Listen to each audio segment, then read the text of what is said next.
Hola, bienvenidos a Cultura Psicológica, un podcast. Sí, ya sé que me vas a decir, ¿otro podcast? Pues no, te prometo que esta vez es diferente, va a ser distinto. Aquí vamos a hablar sobre salud mental, curiosidades, anécdotas y experiencias psicológicas a través de nuestros amigos y obviamente psicólogos André Huaca, Diego Salazar y Denis Rivera. Así que señores, comenzamos.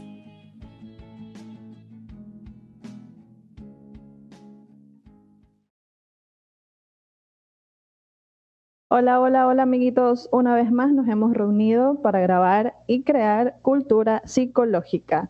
Les saluda por el día de hoy su host, Denis Rivera, y nos acompañan, por supuesto, nuestra voz de locutor, André Huaca, y nuestra voz de Diego Salazar. ¿Cómo están, chicos? Riéndome un poco de tu cumplido, pero bueno. Feliz de grabar una vez más y acompañarlos. Sí, yo igualmente feliz de grabar una vez más con ustedes y para traerles información sobre este nuevo capítulo. Chévere, me alegro. Bueno, el día de hoy vamos a hablar de un tema tal vez un poquito aburrido para algunas personas, pero muy necesario. Así que haremos todo lo posible para que no sea tan tedioso como tipo escuela, sino como un poquito más personal, pero igual de informativo. Y para eso hemos invitado a la doctora Carolina Olor, graduada de la Universidad Laica Loyola Alfaro de Manabí. Ella realizó su internado en el Hospital Rodríguez Zambrano, la rural en Esmeraldas, específicamente en Río Verde, y actualmente trabaja como residente en el área de emergencia del Hospital Rodríguez Zambrano y terapia intensiva de la Clínica del Sol. Y nos va a hablar, como ya habrán visto en el título, sobre los métodos anticonceptivos. Bienvenida, Carolina.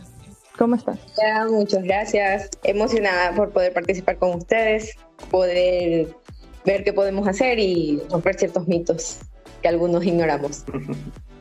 Muy bien. Perfecto. Hablando de mitos, chicos, ¿qué tal si primero, antes de empezar como tal, hablamos aquí sobre algunos mitos en torno a este tema? Ya, me parece muy bien. A ver, en torno a mitos. Yo les tenía preparado un poco de un recorrido histórico para darle contexto a todo esto, ¿no? Y mientras revisaba esto, de este recorrido histórico, me doy cuenta de que mitos siempre han existido y siempre va a haber. Pero bueno, comencemos con esto, ¿no? Como hemos visto en anteriores capítulos, la sexualidad tiene mucho que ver con la cultura y lo social. En Latinoamérica tenemos una fuerte influencia católica, lo cual quiere decir que la sexualidad y la reproducción deben estar siempre unidas. De hecho, se supone que el matrimonio tiene dos fines, se supone mediante la religión, ¿no? Que es la de cooperar el uno con el otro y el de procrear. Bueno, con esto nos da como que tres alternativas que son como creencias a la final. Tenemos la primera, que es la fertilidad considerada de manera favorable, y la infertilidad se considera como una maldición o castigo. También hay una tercera, que el no procrear es algo mal visto. Entonces se desea controlar la reproducción y en todo caso adecuarla al momento más favorable, facilitarla e impedirla dependiendo de muchas variables que haya en nuestra vida, ¿no? Entonces eso sería como el objetivo de la anticoncepción. Incluso Freud decía que uno de los mayores triunfos de la humanidad sería esto, la de poder controlar y separar esta sexualidad de la reproducción. También tenemos que por ahí, a finales del siglo XIX y principios del XX, teníamos una teoría demográfica, social y poblacional, que es el neomalthusianismo, que consideraba el exceso de la población de las clases pobres u obreras como un problema para su calidad de vida. Entonces, el neomalthusianismo está inspirado en movimientos revolucionarios, anarquistas sociales y otras formas de socialismo, ¿no? Entonces se recoge en parte una teoría poblacional de Thomas Malthus y la menciona como que puede ser un problema de sobrepoblación y que puede dar una catástrofe en un futuro.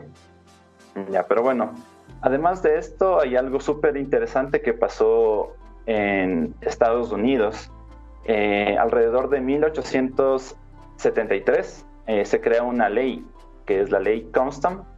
Esta ley prohibía la información de anticonceptivos, también de abortivos o cualquier carta que tú enviabas a tu enamorada, también la cortaba por considerarla muy obscena. Entonces esta ley Constant recién fue revocada en el 2001 en el último estado, que es Connecticut.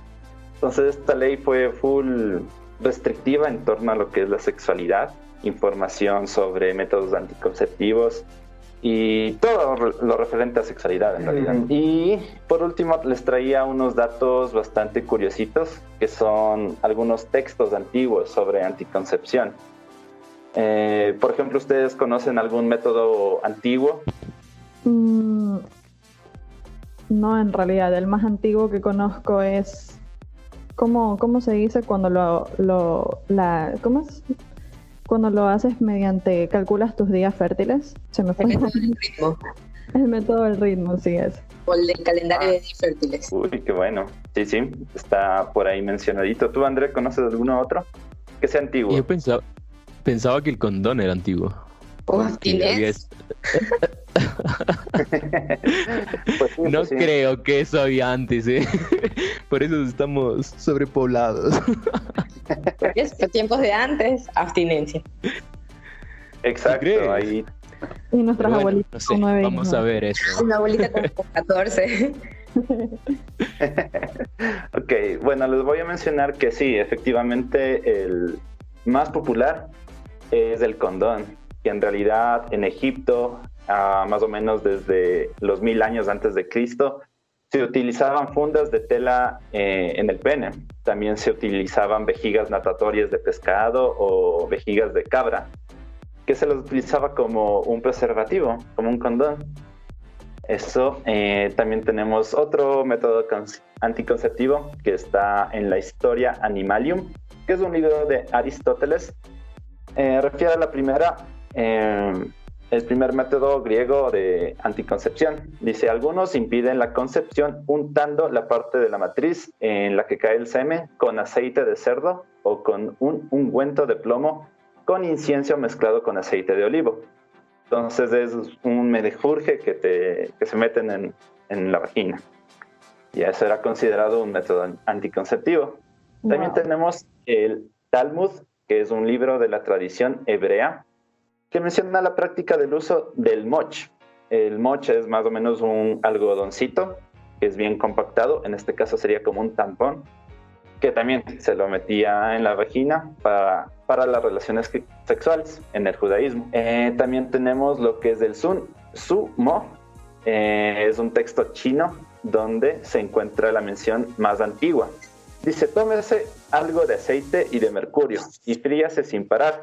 Y tómese una píldora tan grande como una yuyuba, que es como una morita, del tamaño de una morita, con el estómago vacío e impedirá la preñez para siempre. Yo creo que este es el método anticonceptivo más efectivo, porque creo que si te tomas aceite frito, obviamente te vas a morir.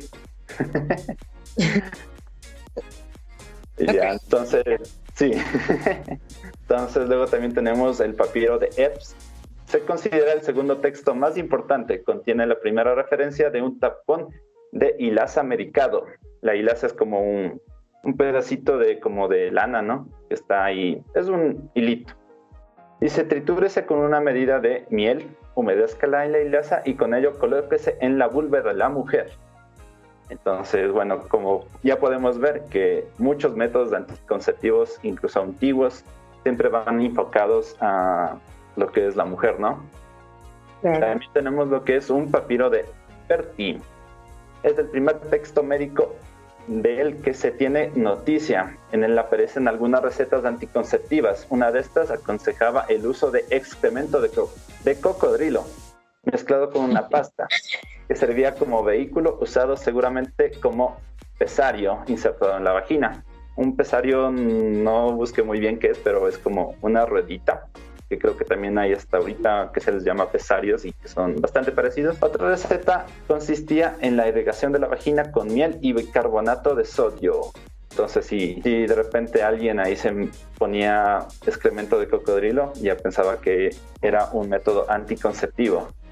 Y llegamos a lo que es el coito interruptus, que está mencionado en la Biblia y en la religión musulmana. Y como bien dijo Caro, el coitus interruptus, bueno, no, tú mencionaste la abstinencia, ¿no? Cierto. Pero bueno, el coitus interruptus es lo que típicamente se lo conoce como sacarlo antes de que comiences a eyacular. Es como cortar el coito, ¿no? Entonces, como les dije, eso está mencionado en la Biblia y en la religión musulmana. Y la abstinencia es bastante peculiar. Es mencionado por las religiones, pero no es muy extendida, obviamente, si no nos hubiésemos repoblado tanto como dice André, ¿no? Entonces, esos han sido los datitos curiosos que les traje sobre la anticoncepción.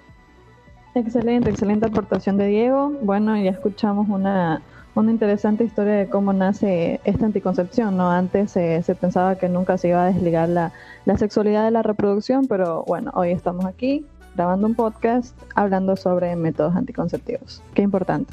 Y bueno, y todos estos métodos raros que antes hacían, ¿no? André, ¿tú qué nos puedes compartir? Wow, sorprendido de todas las cosas que se inventan para no reproducirse, ¿no? La verdad no sabía. Y lo peor que muchos de esos me suenan muy insalubres. Pero bueno, por suerte estamos más modernizados, creo, y justamente para eso le tenemos a Caro, para que nos cuente un poco más de todas las alternativas que existen para no reproducirse, no evitar los embarazos no deseados y sobre todo por qué no debemos embarazarnos o cuándo no deberíamos embarazarnos. Pero antes de eso, me estaba olvidando, yo les había puesto una pregunta en el episodio anterior, que era ¿cómo se descubrió todo esto de la respuesta sexual? Y de paso les hago la pregunta a Caro. Bueno, el episodio anterior estábamos hablando de las fases de la excitación sexual, de la respuesta sexual, excitación, orgasmo. Y quería saber si es que tú tienes idea de cómo el ser humano descubrió cada una de estas fases. La verdad no. En la universidad cuando nos dieron como que la fisiología del tema, cómo ciertas hormonas se elevan más, cómo llegas al clima, cómo ocurre, pero como por fases, no. ¿Tú, Denise? Eso es más de psicología, supongo, psicología sexual. Bueno, a ver, cuando he leído como que información de Masters y Johnson, que son unos grandes investigadores en temas de sexualidad, me pareció haber visto que observaban así como tipo la acción como tal, el coito como tal, como estar viendo una porno o algo así, pero verla en vivo y en directo. Pero con fines científicos y académicos, ¿no? Obviamente. Sí, y bueno, ya creo que tiene razón. En realidad es justamente eso lo que sucedió, que hay dos investigadores. El uno era William Masters y la otra investigadora era Virginia Johnson, ambos sexólogos, pienso. Y realizaron esta investigación a través de la experimentación. Y convocaron a estudiantes al inicio de una universidad, no recuerdo cuál era, pero todo esto fue en Boston en el año 66 del anterior siglo. Entonces imagínate en esa época convocar a gente a verlo cómo tenían relaciones sexuales, a monitorearle con electrodos. Fue una cuestión súper polémica y obviamente incluso esta investigación la trataron de censurar. Hay una buena serie no sé, bueno, dónde esté, pero justamente tiene este nombre de Master y Johnson. Entonces, si quieren enterarse un poquito más de cómo fueron estos experimentos, contratando a las personas para excitarse y tener relaciones sexuales, les recomiendo esa serie. Pero bueno, volviendo al tema, yo me sorprendí con algo que encontré, y es que los métodos anticonceptivos son usados en su mayoría, un 81%, por mujeres y no por hombres. ¿Sabían eso? Pareciera que no. Ajá, pareciera. Sí, claro, porque por lo regular somos como más alocadas para ese tema. Unas más que otras, pero no pareciera. siempre ponen la responsabilidad sobre la mujer, pienso. Y aparte con este mito también de que, a ver, sin preservativo se siente mejor, pues creo que por eso siempre se le ha dado la responsabilidad también a la mujer. Ajá, es como lo que les contaba hace ratito, como que las personas siempre se inventaban cosas de pongámosle esto a la mujer para ver si así no tengo hijos. Y así le dieron popó de cocodrilo y un montón de cosas. Yo creo que actualmente hemos cambiado todos esos casitos que nos preparaste caseros, eso que comenzaste a buscar, que ahora le llaman como espermicidas. Tal vez ya no se utiliza nada del otro porque ahora hay espermicidas. Los cambiaron por algo más de farmacia. Exacto.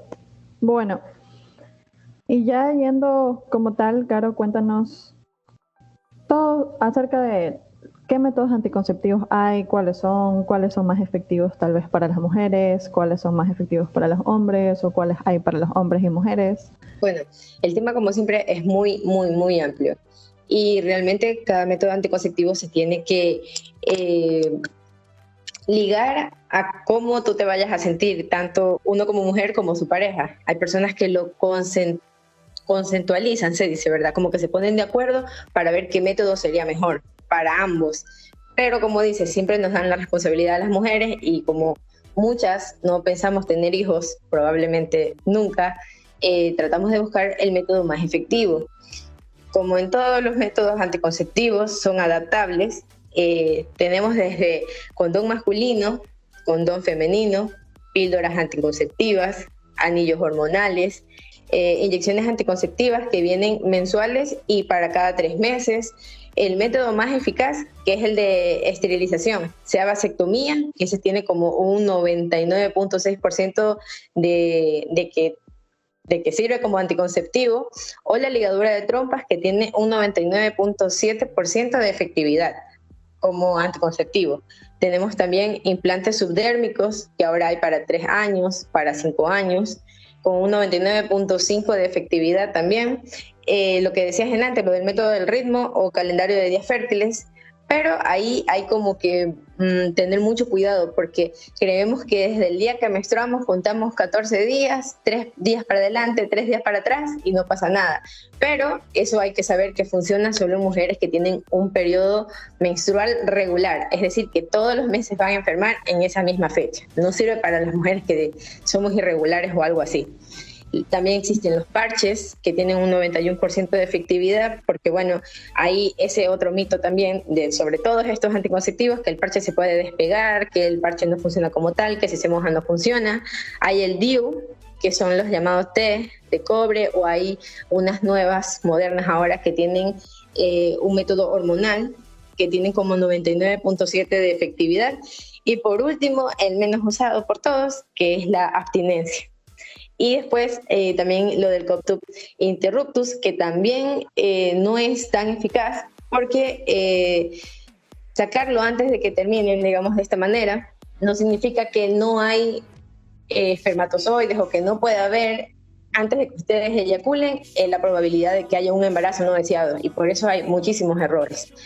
Más bien creo que cada uno de estos métodos tienen que ir acorde a qué es lo que quieres buscar, por cuánto tiempo necesitas utilizar el anticonceptivo, cuál se adapta mejor a ti.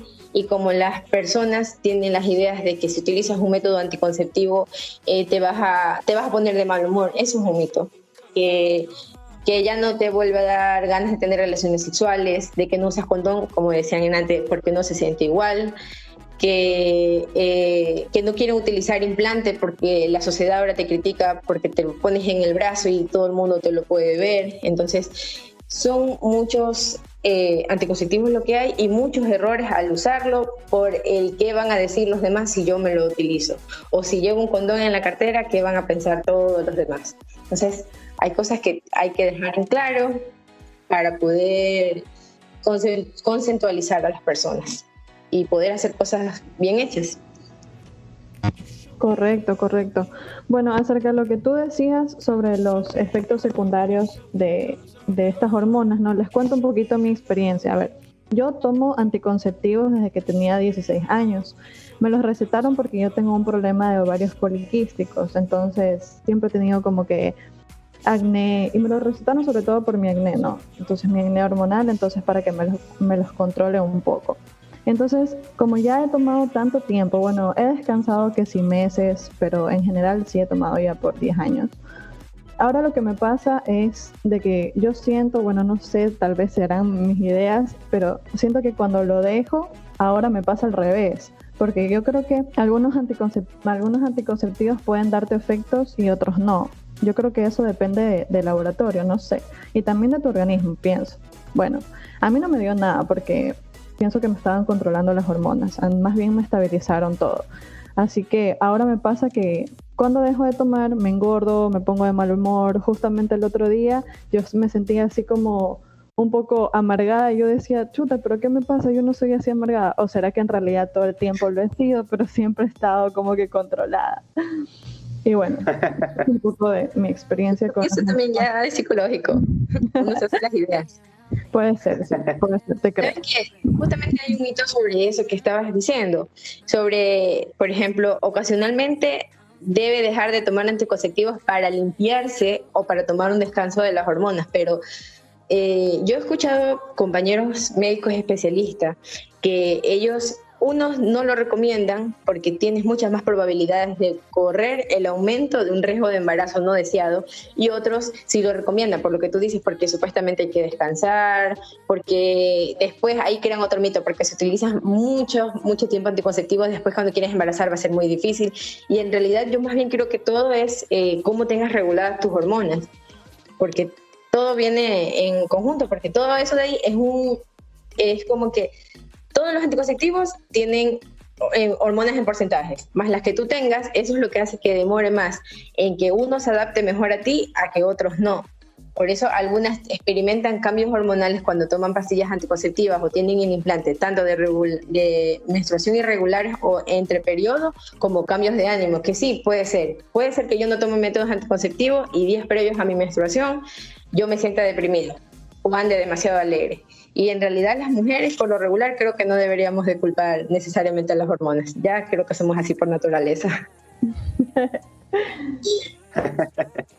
Ay, chicos, ¿ustedes qué opinan? O sea, es cierto que la mayoría de métodos anticonceptivos han sido dirigidos a las mujeres.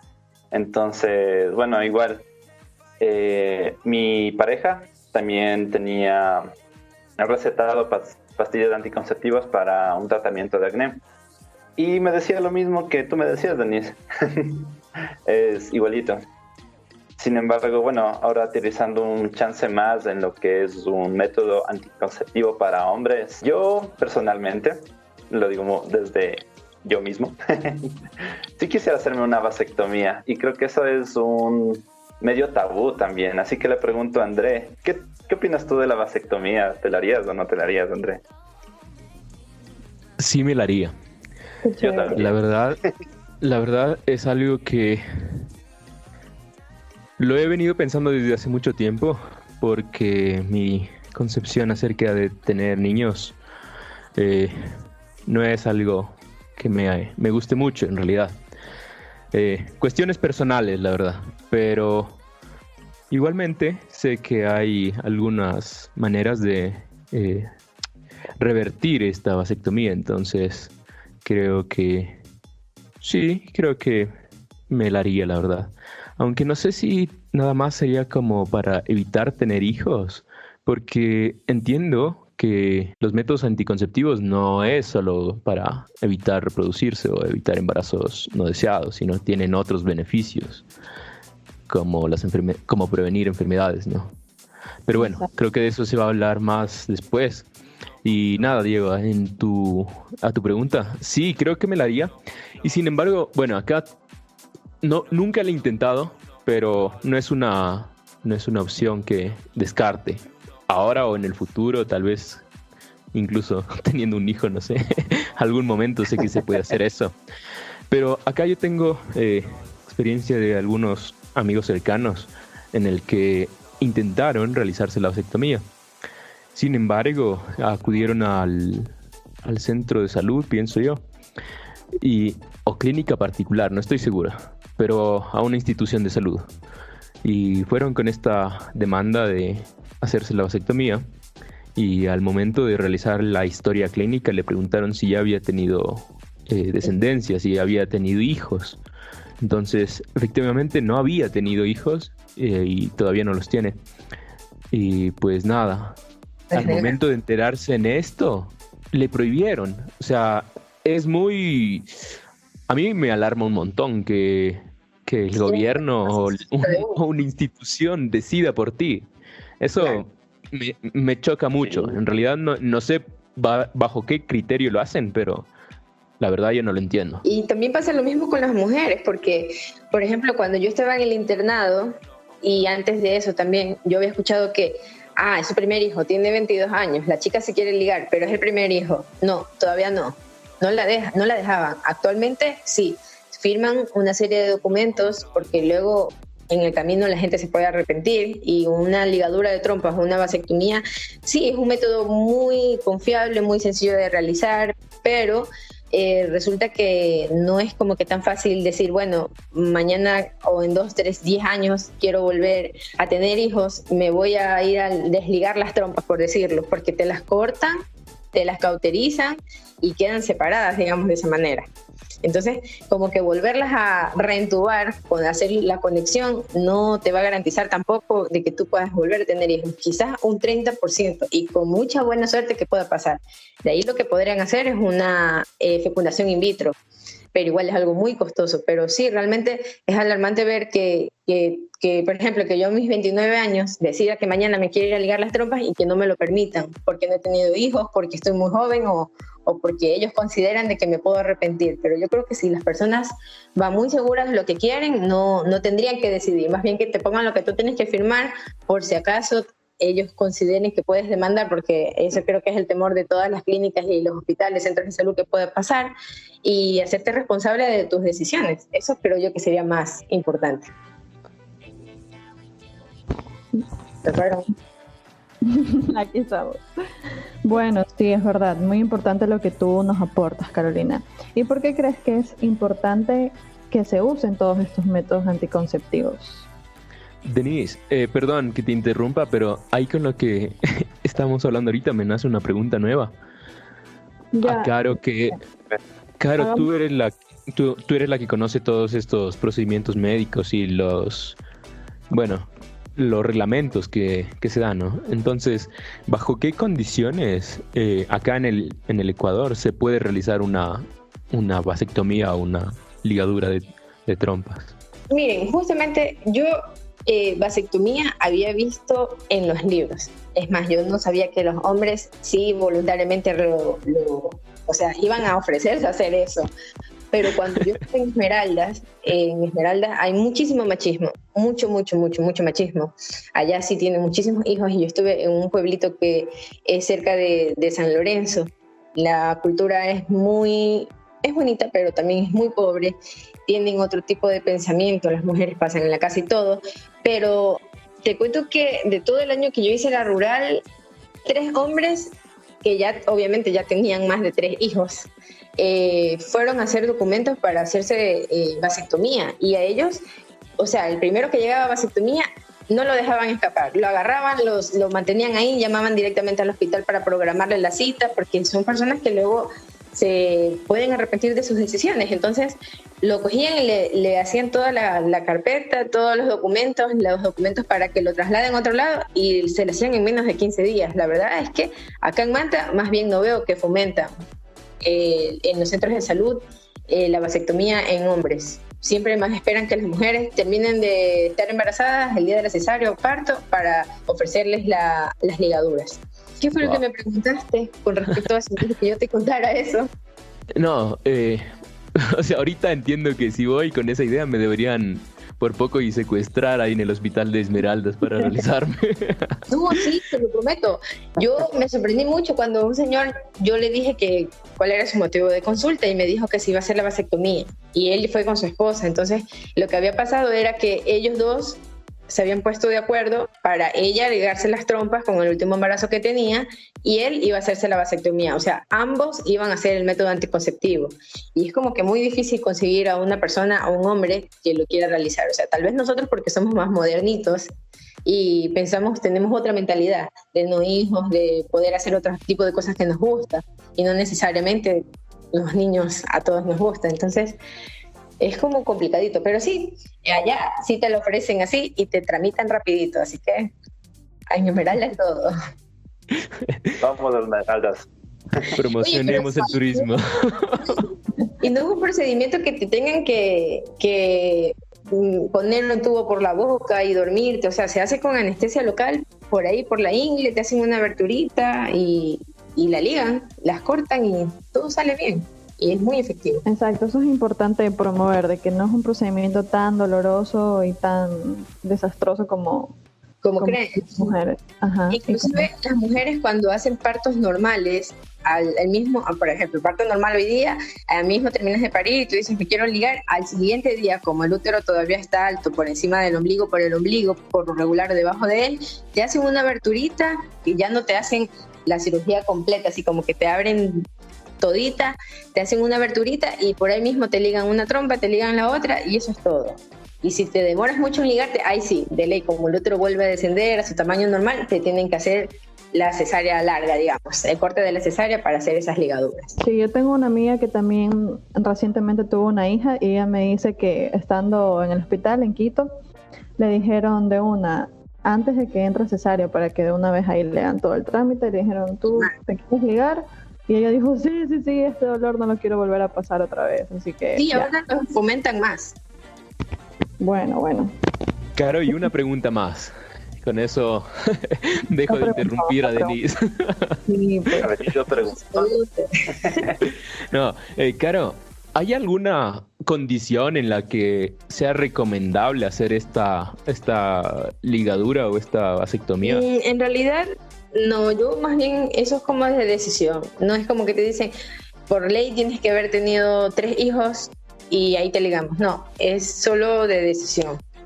No hay algo que te diga que te digan que es una contraindicación. Ok, creo que con eso me quedó bastante claro.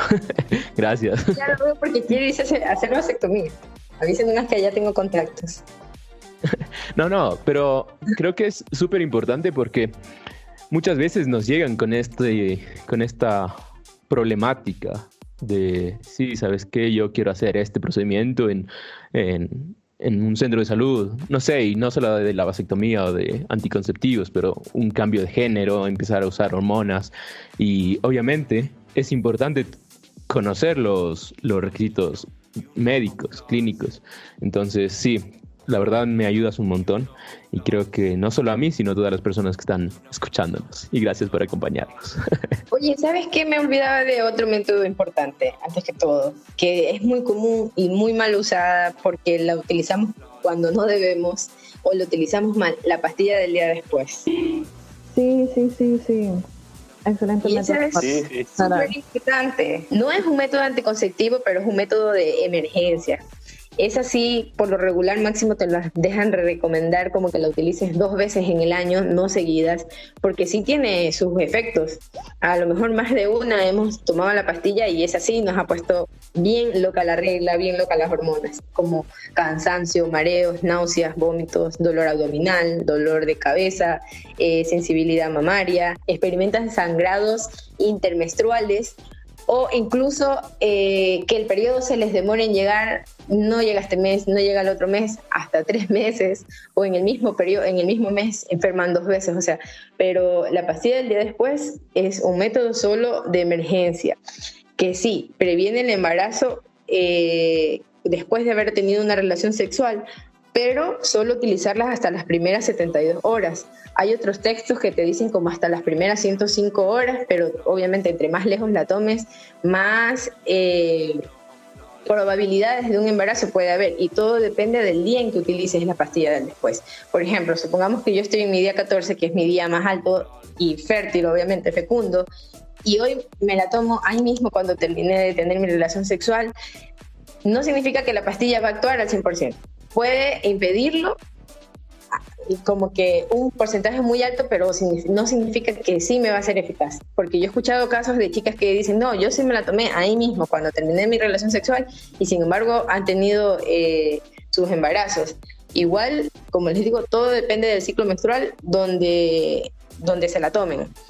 Pero después de eso, que tú te tomas esa pastilla, el resto del mes hasta volver a ver tu periodo, porque obviamente todas tus hormonas se alocan, digamos, de esta forma, tendrías que utilizar un método de barrera, como un preservativo masculino o un condón femenino o el coptus interruptus, bueno, cualquiera de esos para prevenir un embarazo. Igual es importante también saber que la mayoría de los anticonceptivos, excepto el condón y tanto femenino como masculino, todos previenen un embarazo si tienen su tasa de que te puede marcar un margen de error, pero los únicos que te pueden proteger de alguna enfermedad, y ahí les queda para su nuevo tema que vayan a ingresar en cualquier rato, es el condón.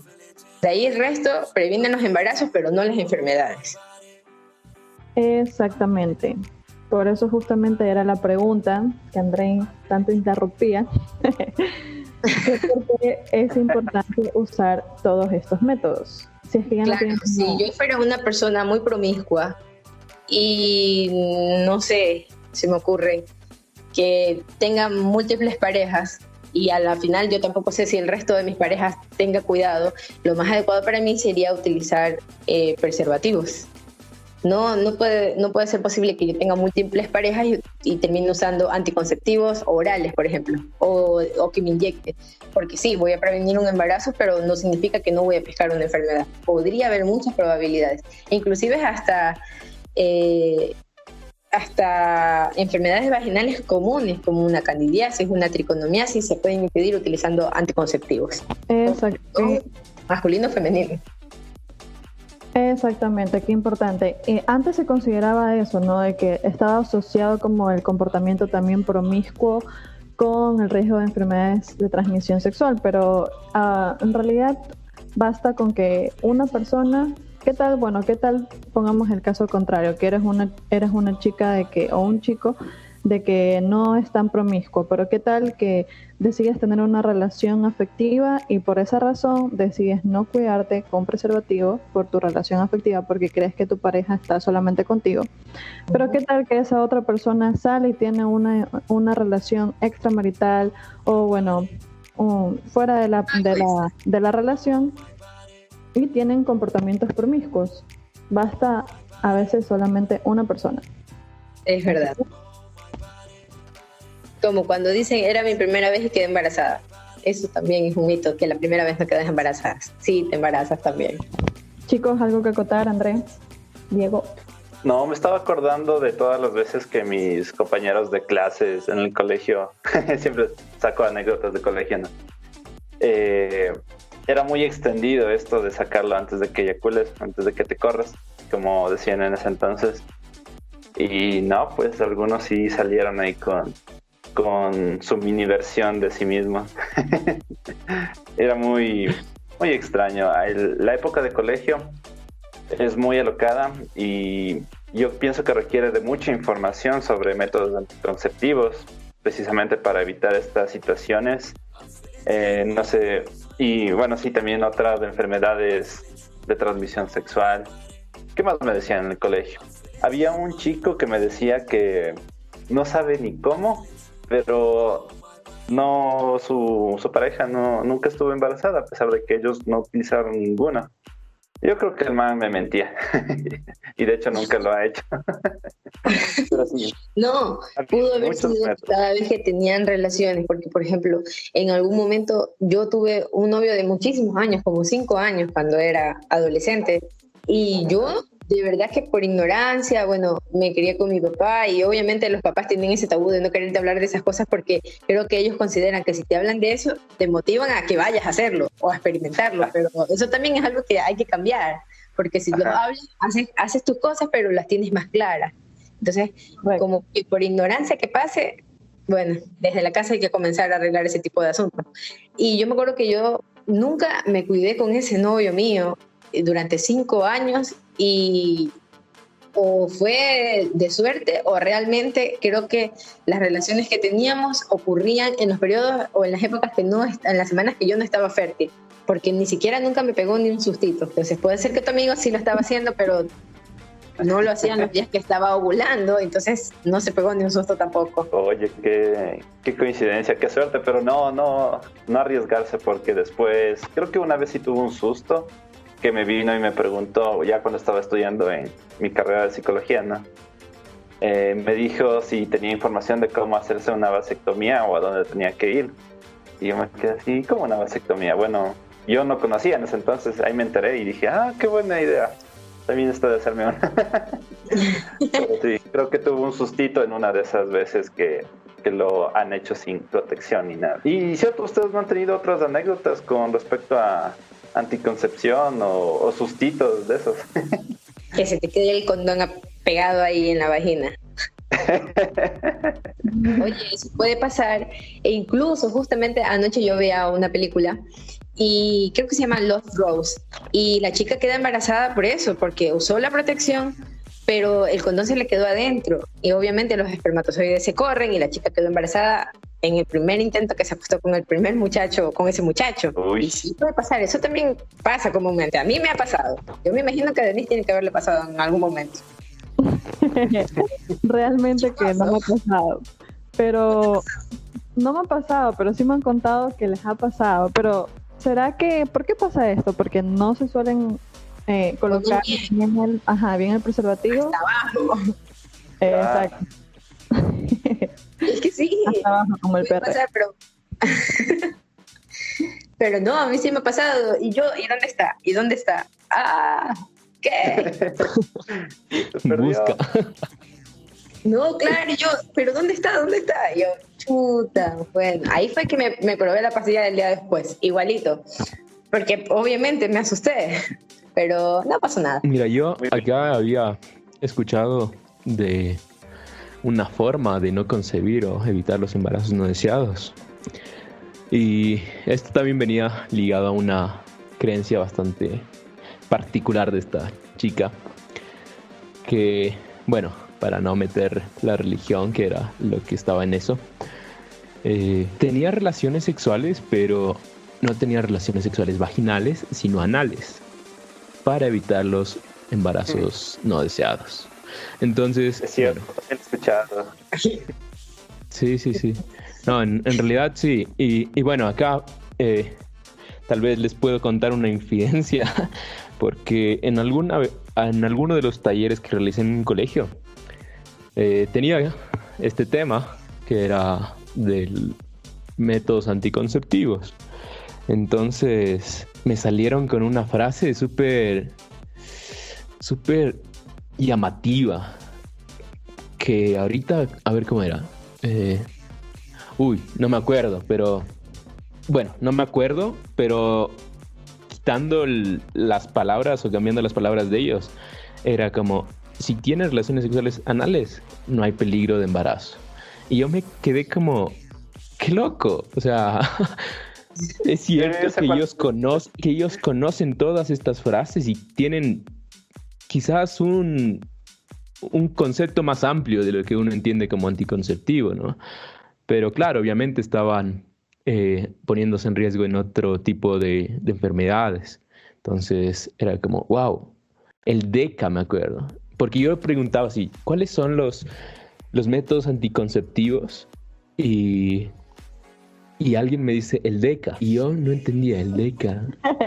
Trataba de descifrar las siglas, ¿no? Y de cabeza, no voy a hacer eso.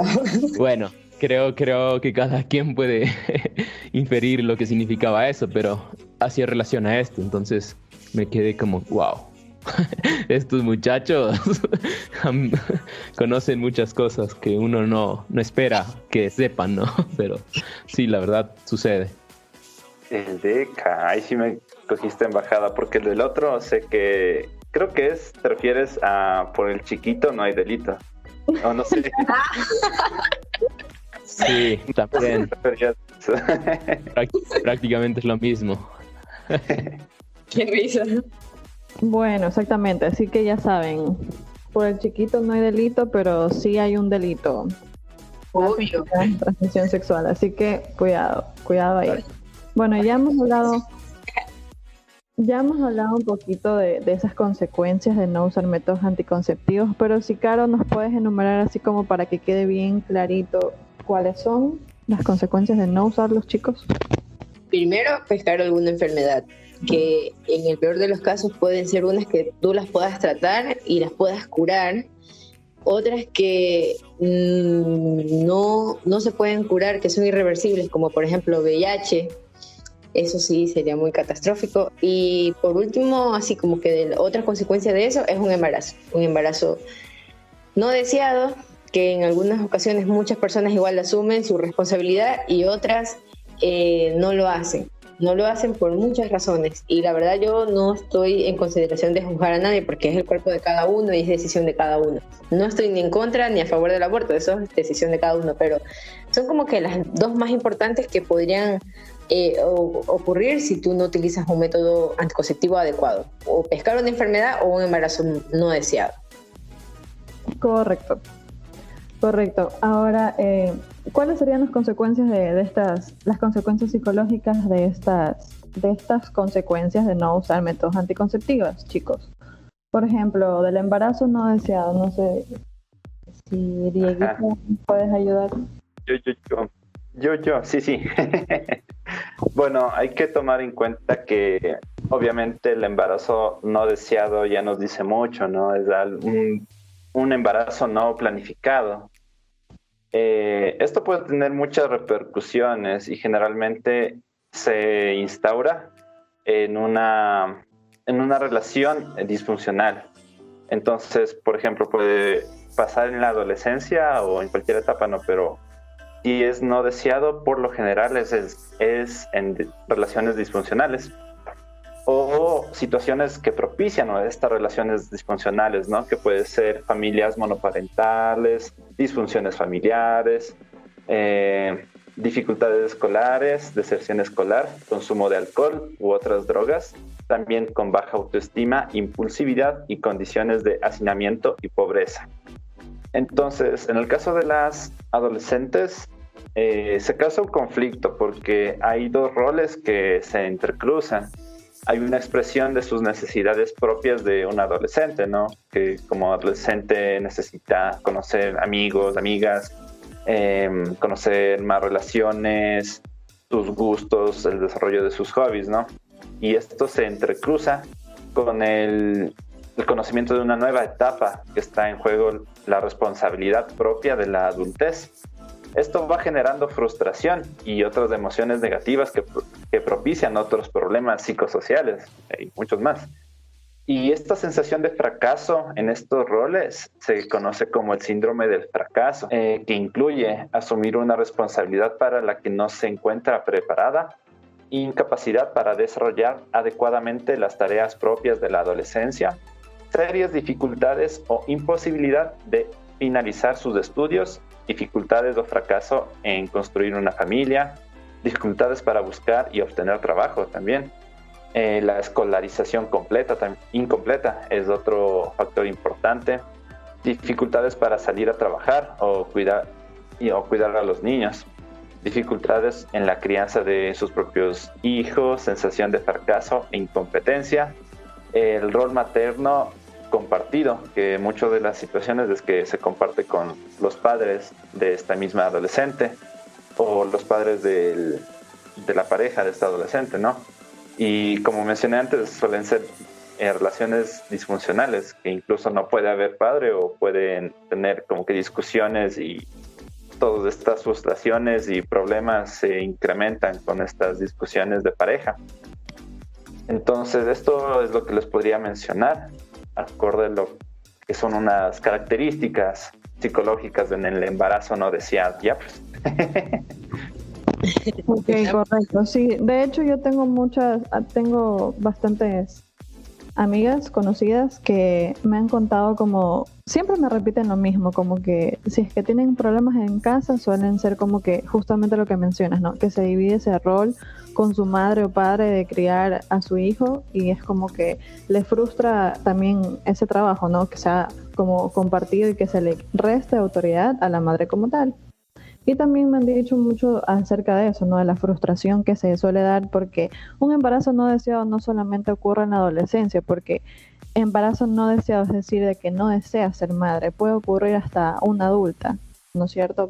Puede que sea no esté en tus planes tener un hijo, y entonces por eso se le dice embarazo no deseado y que vaya a frustrar todo ese proyecto de vida. Así que eso puede acarrear estas consecuencias psicológicas que nos menciona Dieguito.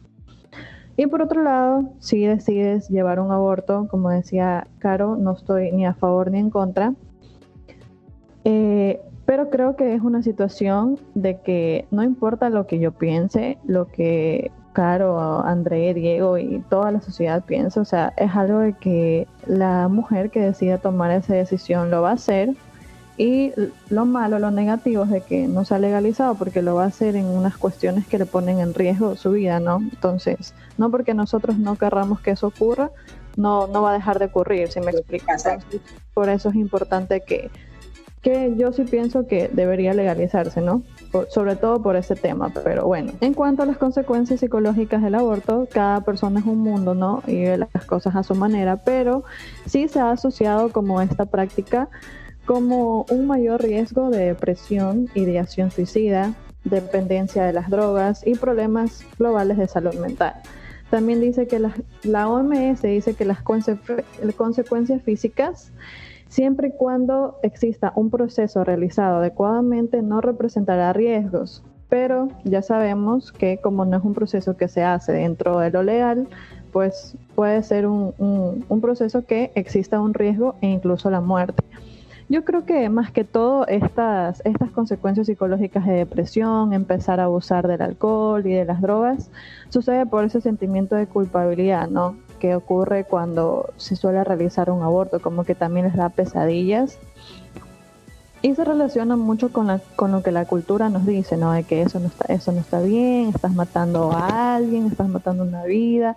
Y ese sentimiento de culpa luego se transforma y se manifiesta en estos otros problemas psicosociales. Incluso me acuerdo que un amigo me contó que su amigo, o sea, el amigo de un amigo, había ido a una ceremonia de ayahuasca. Había ido porque tenía problemas así igual del alcohol, ¿no? Era un chico, era un hombre. Y que en su viaje había visto como que había caminado sobre un cementerio de cadáveres así de niños muriendo o ya muertos, no me acuerdo cómo fue bien. Wow. Pero, y es como que, bueno, cada quien tendrá su opinión respecto a este tipo de ceremonias, pero el punto es de que hasta ese punto puede llevar de que se manifiesta ese sentimiento de culpa inconsciente, ¿no? Y que le puede pasar a los hombres también, o sea, le pasa a los hombres también, no solamente es la mujer que lleva esa culpa, sino también los hombres la pueden llevar. Y bueno, eso con respecto a las consecuencias psicológicas del aborto. No sé si quieren acotar algo más, o André, cuéntanos sobre las consecuencias psicológicas de las enfermedades. Imagínense en que les dicen que tienen VIH positivo. ¿Cómo reaccionarían? Bueno, o sea, creo que algo que siempre digo es, y todo psicólogo dice, depende, ¿no? Y en realidad es cierto, porque depende mucho de la persona y depende de la consecuencia de no haber utilizado el método anticonceptivo. Y ustedes bien han hablado de los embarazos no deseados y una posible decisión del aborto. Pero básicamente todas las consecuencias que van a venir a cabo van a afectar en dos áreas, que es el autoestima y la autoimagen de la persona. ¿Y por qué se da eso? Porque quieras o no, un embarazo o una enfermedad tiene consecuencias que no las esperabas. Y toda persona tenemos no sé si decirlo, plan de vida o por lo menos expectativas de lo que queremos ser y hacer.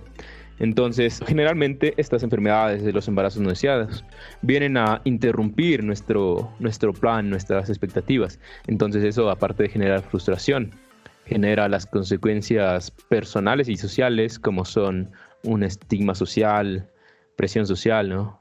estar en cualquier época de tu vida y saber que tienes una enfermedad o un embarazo en el colegio, puede ser, o incluso en el área laboral. A veces es mal visto, pero bueno, como les digo, depende mucho del entorno. Pero en este punto quiero señalar las enfermedades de transmisión sexual, que igualmente va a tener diferentes consecuencias de acuerdo a la enfermedad que cada uno se vea afectado, ¿no? Entonces, creo que hay dos tipos de enfermedades, las que son irreversibles o con consecuencias permanentes y las que son reversibles, temporales. Y más graves son las consecuencias de enfermedades permanentes. En esto se encuentra el VIH y pues bueno, respecto a esto, espero que todos sepan que al ser una enfermedad que no tiene cura, pero aún tiene tratamiento, prácticamente, no sé cómo decirlo, pero te pone una carga de por vida. Entonces, llevar a cabo este proceso va a ser muy, muy difícil. O sea, y no lo digo porque yo quiera tachar eso como todo proceso va a ser difícil, pero en base a la experiencia como profesional, puedo decir que no es fácil llevar esta decisión, esta noticia que te digan, ¿sabe qué? Usted es un VIH positivo. Es súper fuerte. Muchas personas rechazan y simplemente tratan de negarlo, siguen con su vida como la venían trayendo hasta ese momento y se descuidan en el tratamiento, lo que posteriormente generará más enfermedades y más consecuencias a nivel físico. Pero también hay las personas que tratan de afrontar esta decisión y sin duda deben hacer un cambio de vida en el que saben que deben estar atados a un tratamiento. Pero en cualquiera de estos dos casos, creo que es importante que la respuesta o el resultado de todo esto sea un cambio en la toma de decisiones. La manera que venías tomando decisiones no puede ser la misma. Si antes tenías, no sé, y con cualquier enfermedad, no solo VIH, pero por ejemplo, no sé, por ahí te dio clamidia o una infección de una vaginitis. Entonces, si antes venías teniendo relaciones sexuales en condiciones inseguras o sin protección, eso debería llamarte a tomar una decisión y optar por los métodos anticonceptivos y ser más cuidadoso con eso, ¿no? Y pues bueno, asimismo, en el caso del VIH, si tienes VIH y tienes que afrontar esta situación, debes saber que lo primero es informarte bien. O sea, es cierto, tienes una enfermedad, pero eso no significa que tienes la muerte ahí a la vuelta de la esquina en un par de días. Debes saber que es una enfermedad que tiene mucho tiempo de latencia hasta que empiecen los síntomas y que tal vez puedes llevar una vida lo más normal. Si te cuidas con los antirretrovirales, puedes vivir mucho tiempo. Entonces, una noticia de estas no es una condena a la muerte, porque quizás todos tenemos esa condena a la muerte, pero en diferente tiempo.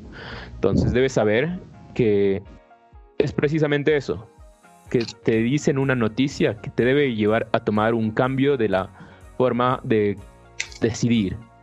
No estás condenado de por vida y no significa que te vas a morir el día de mañana. Tienes muchas alternativas y si te sientes frustrado, te sientes ahogado en esa decisión o en la noticia, acude a un profesional y espero que en el centro que te dieron esa noticia te den esta opción de un asesoramiento, un acompañamiento psicológico, porque es algo súper fuerte que no es fácil de llevarlo a cabo y si no, pues busca. Estás en pleno derecho de optar por el servicio que tú decidas, además de que lo peor que puedes hacer es negarlo, porque tarde o temprano va a traer algo, una consecuencia, y si decides negarlo incluso puede estar afectando a las personas que más quieres. Si tienes una pareja por ahí, tal vez la puedes estar condicionando.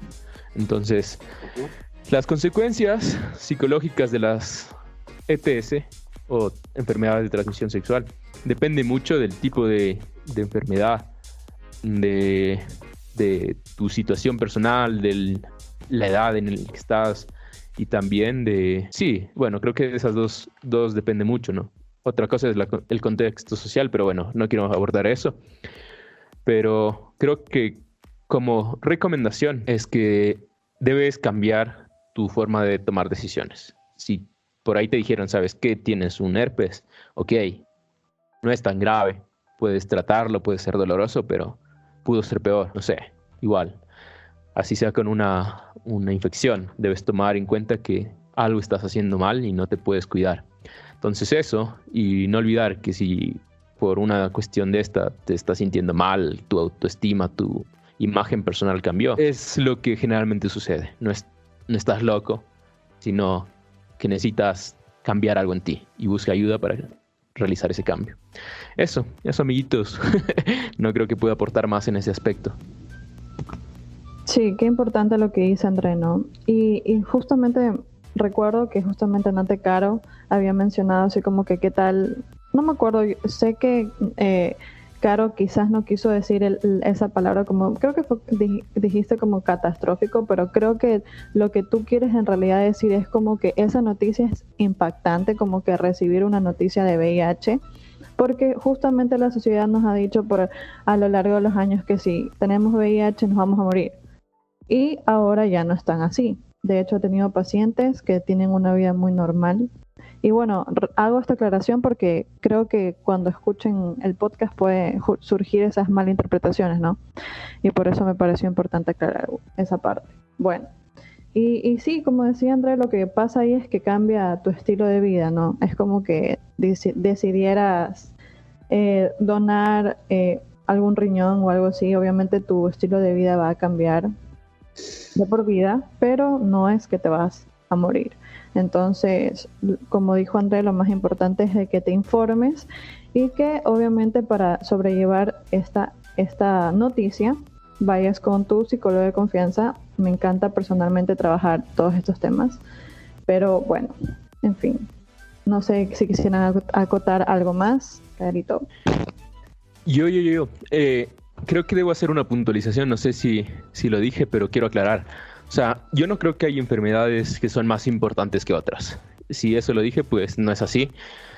Creo que todas las enfermedades necesitan su atención, porque tanto por una vaginitis o un herpes o un VIH puedes tener consecuencias súper catastróficas o súper, no sé cómo decirlo, súper difíciles de afrontarlo, muy dañinas para tu cuerpo. Tanto un herpes, no sé, puede crearte una meningitis, como un VIH te puede deteriorar tu nivel de inmunológico, ¿no? Igual, una vaginitis, o sea, tampoco es que lo puedes ignorar y ya debes hacer su tratamiento. Y lo peor que puedes hacer es negarlo, evitar eso. Súper importante afrontar lo que estás viviendo. Ya, solo con eso. Todas las enfermedades son importantes, debes darle su debida atención. Cuídate mucho. Usa preservativo. Exacto. Correcto.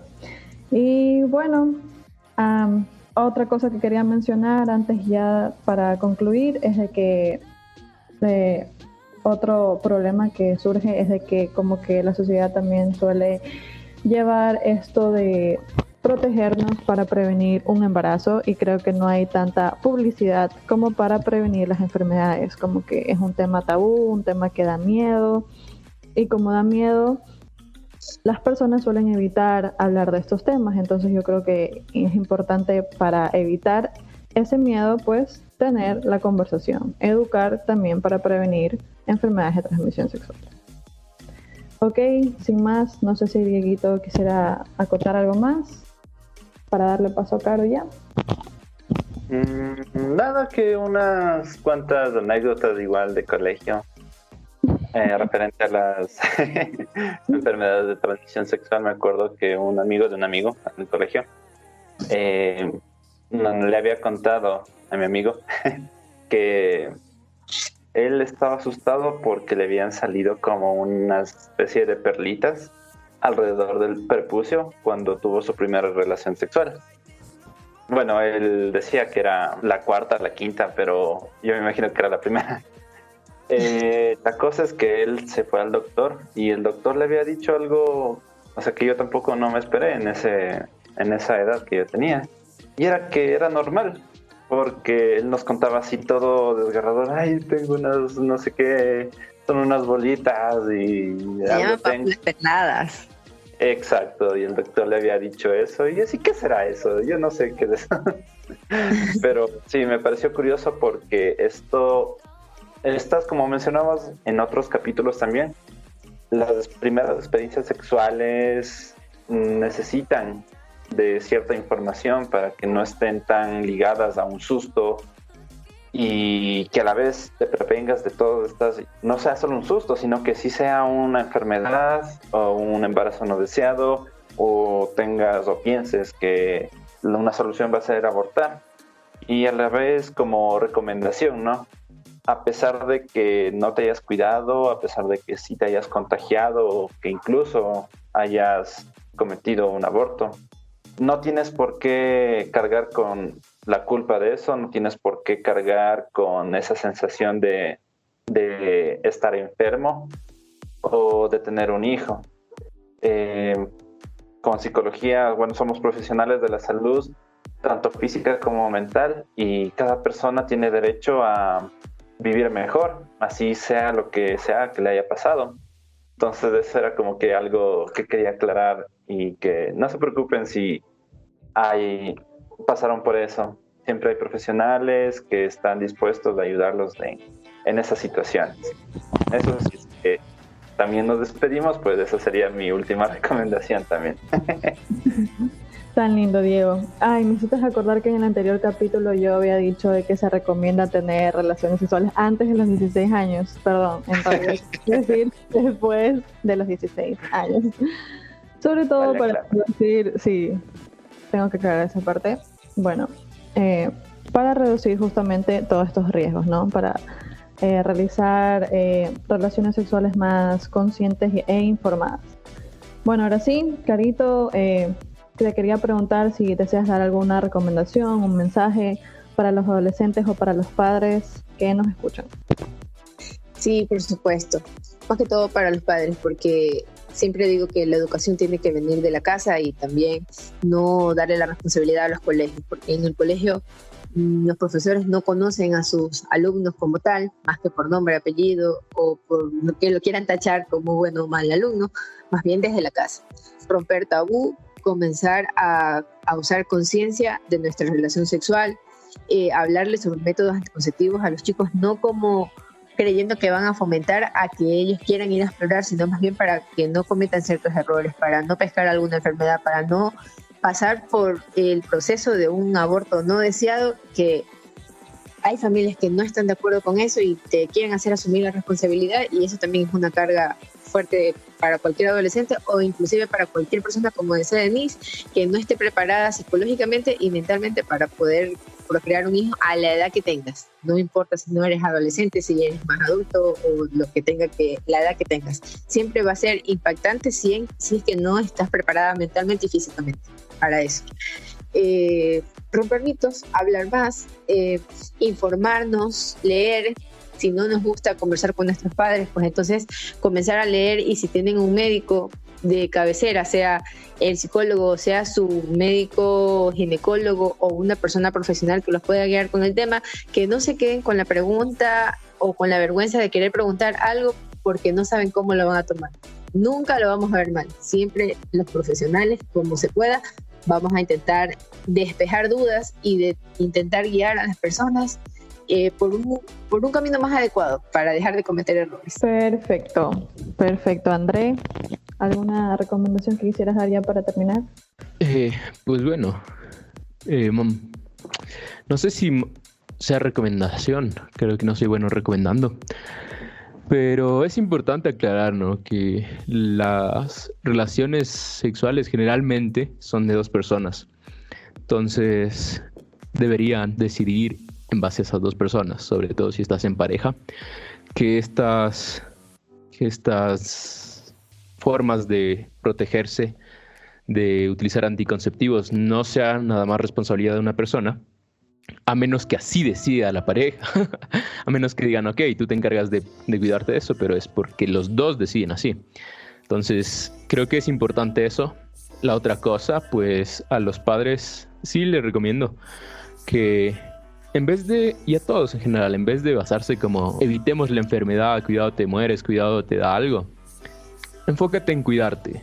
Si te enfocas en cuidarte, creo que puedes descuidarte de la enfermedad. Es mejor vivir cuidándote que con miedo a enfermarte. Entonces, si logras cuidarte en general, no solo enfermedades de transmisión sexual, sino tu vida, tu psique, tu estado anímico, tu cuerpo, si logras cuidarte, creo que no tienes por qué preocuparte o tenerle miedo a una enfermedad, ¿no? Eso, y nada, agradecerles por estar acá una vez más, acompañarnos hasta este episodio. No se olviden dejar sus comentarios, que sí los leemos, por cierto. Y nada, muchas gracias y yo me despido.